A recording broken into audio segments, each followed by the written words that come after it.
आपसे निवेदन करता हूँ, प्रार्थना करता हूँ कि जनता के लिए जैसे किसानों का पैसा उनके खाते में आता है, वैसे ये पैसा जो है 5 लाख की जगह पर कम से कम 3 लाख 2.5 लाख दिया जाए, जिससे कि वो अपना खर्चा लेकर के दूसरे अस्पतालों से भी दवाई करा। 71 से फाइलें कहाँ दाब दी गई, न मुझे समझ में आती रामायण है कि ये श्रीमद् भागवत गीता है कि ये बाइबिल है कि हमारी रामायण नहीं खुल रही। अंग्रेजों के ज़माने का डाक बंगला है, वही हमारे गैती फावड़ा और क्या कह रहे हैं अम्बू तम्बू तैनात जो है। पोस्ट ऑफिस है, जूनियर हाई स्कूल है, तो पोस्ट ऑफिस भी यहाँ नहीं खुल रहा 6 साल से। हुसैनगंज में उसके मकान में खुल रहा, डाक लाने में ले जाने में, यहाँ से हमको भेजने में। तो जो राजस्व का नियम है, भू राजस्व लखपुरा और भू राजस्व गोपालपुर, इन दोनों के बीच में जो भी गांव हैं वही अधिकारियाँ तो जो प्रधान हो, चाहे महिला प्रधान हो चाहे जेंट्स प्रधान हो, उन्हीं के पास जाएंगे, वहीं से काम हो जाते हैं। जनता से कोई जुड़ते नहीं। अच्छा, यहाँ पे कोई अधिकारी नहीं आते इन गांव में? यहाँ कोई नहीं आते, वो आएंगे वही उनकी वही ग्राम पंचायत में बन गए सहायक ग्राम विकास अधिकारी हैं, वो सचिव है ग्राम सहायक, एडीओ है पंचायत के, इनके द्वारा कोई काम नहीं होता। यार सीसी रोड जो है कब से पास है, कम से कम 15 साल से पास है। आरसीसी रोड भी न होने का मेन कारण जो है ब्लॉक डेवलपमेंट ऑफिसर होता है, बीडीओ होता है, क्योंकि उसके माध्यम से सब काम 20 साल से ऐसे पड़ी है और वो कहती है सब खरंजा और रोड लगी हुई है। आप देखाइए बढ़िया ईंटी पीछे है, यहाँ से कोई वास्ता नहीं। तो मजरा है ना गाँव समाज। नमस्कार दोस्तों, मैं कुलदीप पाल आपके साथ इस वक्त उत्तर प्रदेश के फतेहपुर डिस्ट्रिक्ट के मौजवाबाद गांव में उपस्थित है और हमारे साथ एक दादाजी उपस्थित हैं जो कृष्ण चंद्र तिवारी जी हैं। और इनसे आखिर इनकी उम्र लगभग जो है 87 से 82 साल की उम्र है और इन्होंने जो है लगभग जो है सर्विस सरकारी जॉब की है और लगभग इनको बहुत कुछ नॉलेज है। आखिर इतने टैलेंटेड और इतना ज़्यादा जानकारी लायक जो कि हमारे दादाजी हैं, और इस गांव में अभी तक कोई विकास नहीं हुआ है और इस गांव में 45 साल से ना ही कोई विकास हुआ है, ना ही कोई यहां पे विकास का कोई कार्य हुआ है। आखिर हम दादाजी से भी वार्तालाप करने वाले हैं। आखिर इन गांव के सबसे बड़े सदस्य हैं, इन्हीं से जानकारी लेते हैं इन गांव में विकास क्यों नहीं हुआ, आखिर क्या कारण हो सकता है और क्या वजह हो सकती है। क्यों दादाजी, इस गाँव में विकास क्यों नहीं हुआ? इस गांव का विकास न होने का मेन कारण जो है ब्लॉक डेवलपमेंट ऑफिसर होता है, बीडीओ होता है, क्योंकि उसके माध्यम से सब काम होते हैं। तो जो काम उनको करना वो तो करते नहीं, वो काम जो करते नहीं। उनके जो सचिव हैं, इनको सेक्रेटरी कहते हैं, क्या कहते हैं उनको नहीं मालूम, आज के ज़माने में उनके नाम बन गए सहायक ग्राम विकास अधिकारी हैं, वो सचिव है ग्राम सहायक, एडीओ है पंचायत के, इनके द्वारा कोई काम नहीं होता। यार सीसी रोड जो है कब से पास है, कम से कम 15 साल से पास है। आरसीसी रोड भी आज तक का गांव में। अच्छा, ये रोड जो अभी सामने जो दिख रही है रोड, ये सीमेंटेड पास है, आज के 15 साल पहले पास हुई है। 20 साल पहले पास है। हाँ, यहाँ में कुछ नहीं, न नाली है न पाली है न कुछ है। देख लो, आप भी देख लो ना। 82 साल की उम्र आपकी हो गई लगभग, यहाँ पे कितने दिनों से विकास नहीं हुआ इस गाँव?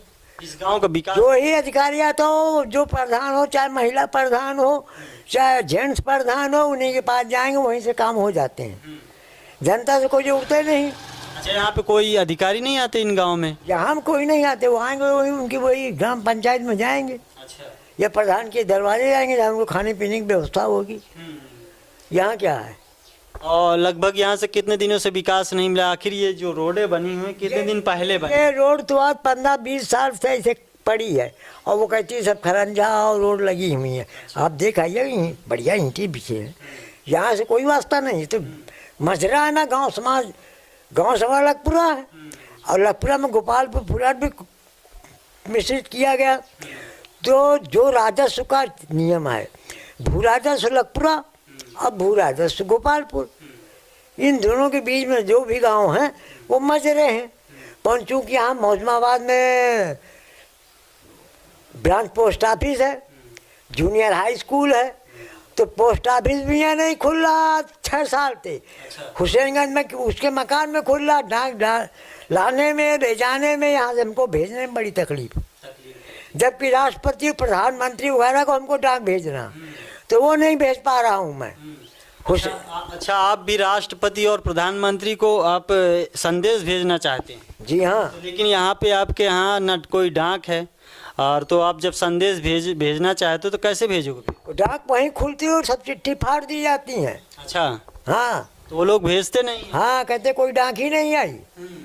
और वहाँ शासन की ओर से 5 रुपए के लिफाफा चलते, कोई रजिस्ट्री और वो तो चलते नहीं। और जो मैं भेजता हूँ वो रजिस्टर्ड रेडी भेजता हूँ, चाहे राष्ट्रपति महोदय को हो भारत सरकार नई दिल्ली को, चाहे प्रधानमंत्री महोदय को हो भारत सरकार नई दिल्ली को, चाहे मुख्य सचिव मध्य प्रदेश शासन को हो भोपाल को, वो भी रजिस्टर्ड रेडी भेजता हूँ। मुख्य सचिव मध्य प्रदेश छत्तीसगढ़ शासन को, वो भी मैं रजिस्टर्ड भेजता हूँ। कौन जवाब नील है? जवाब अभी तक मिलता नहीं है। वेतन रुका हुआ का कोई निर्णय नहीं हुआ, न कोई इंक्रीमेंट मुझे मिले।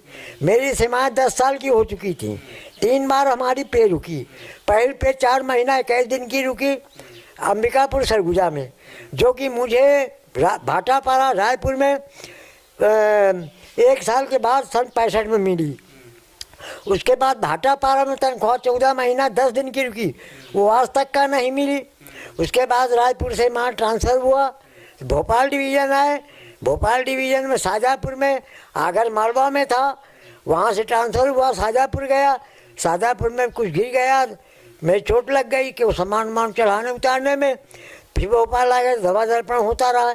इसके पश्चात मेरा ट्रांसफ़र जो है विदिशा जिला में सिरोन सब डिवीज़न में हुआ।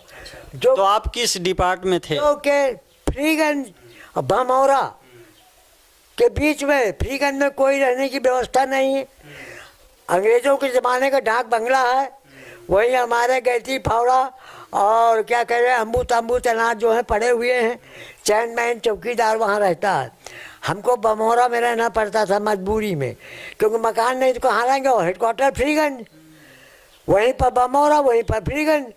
और बमौरा में पोस्ट ऑफिस था, रेलवे पोस्ट ऑफिस है बमौरा आ रही है सर, और पुलिस चौकी थी।